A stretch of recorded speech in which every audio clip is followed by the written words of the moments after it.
Cross Rectory, and I'll tell you how it existed before this. The Holy Cross is behind it, and I'll point out exactly where its position was in time. You can see 56 on it. This was positioned up where the Holy Cross Church was a long time ago. And this home was made in 1871 for George Ewing, and he was the person who suggested that the Holyoke Canal be built.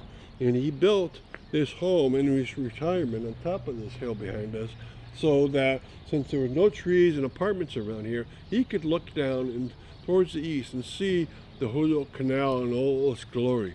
That's not possible anymore, of course, as homes have been built and trees have grown. But this beautiful home that he had built was also the first rectory of Holy Cross for a permanent rectory until 1923 they switched into Casper Ranger's home, which is in the distance too, and I'll point out the top of that. So this is his house, and we'll shoot around that bit so you can see it.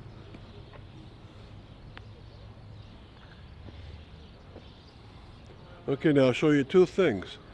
In the distance, Casper Ranger's house is the house. It's going to be behind the light post. It's above the hill. All right, and you can just barely see the top of it with its Queen Anne Tower. Now, where is Holy Cross? Is right there behind us, and so this rectory, the George Ewing home that became the rectory in 1903 for the Holy Cross pasture, was moved in 1923 to make room for the Holy Cross Church, the one that's there now. The first Holy Cross Church was in the brick building across the Holy Cross Way, and this church was built in 1923. So you had to move this Ewing house. And how'd they move it?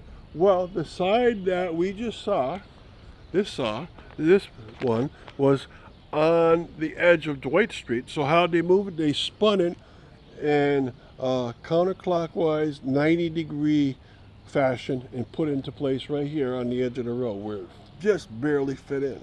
So they saved the building, but it, strangely enough, was two very important things before it became a home. It was the Ewing house, the founder of the canals, and it was also a rectory.